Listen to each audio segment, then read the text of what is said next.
What's your reaction if your supervisor tells you that you have to stay at work, not 1 extra hour, not 2 extra hours, but 4 days straight? Am I wrong to say you'd leave that job? Well, the truth is this is a reality that firefighters face every single week.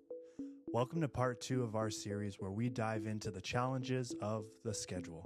And here's a little hint, it's not a 9 to 5 kind of job. So firefighter schedules vary across the world. For regularly scheduled shifts, some crews work a 12-hour shift, some crews work a 24-hour shift, and some crews even work 48 hours straight. And with each schedule comes a set number of days off in between. So, for instance, my department works 48 96s, which means that we're at the fire station for a full 48 hours, and then we get 96 hours off, or 4 days, however you want to look at it. Seems nice, right? Well, in just a minute, we'll touch on how 96 hours of straight working comes into play. Now, everyone always seems to think that firefighters have this amazing schedule.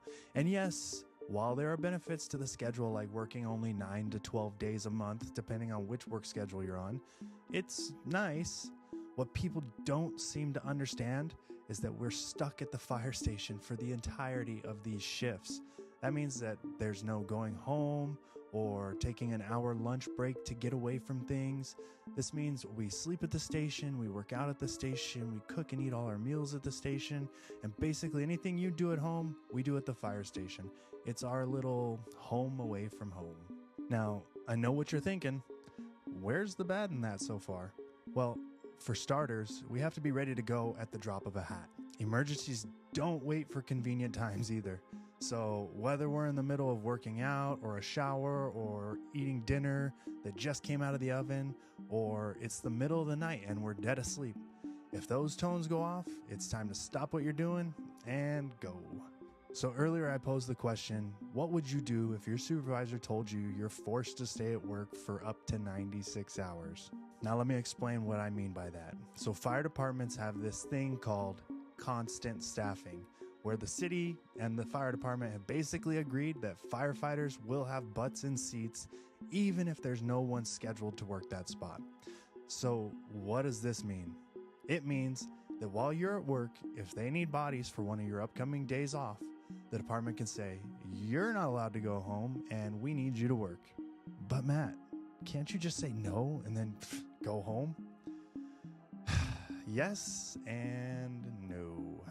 Different departments have different mandatory work policies, which means consequences vary, but most of the time refusing a mando typically results in some sort of write-up or progressive discipline. And if too many of these add up, your ass is fired. Or can be fired. So while all this sounds way complicated, we haven't even scratched the surface of this. So I think I'm going to make a whole video on mandatory work details because there are so many things about this policy and each department does it a little bit differently. So now that you've had a little bit of insight into our schedules, yes, it is challenging, but it's part of the calling. It's something we adapt to, we preserve, and we continue to serve our communities with dedication. This career affords us opportunities that no other career can, and it's all about taking the bad with the good and making the most of it with what you got. Thanks for joining me. Make sure you click that follow button right up there so you can stay up to date with when I drop part 3 of this series where we continue to uncover the realities of firefighting. As always, good luck, and we'll see you next time.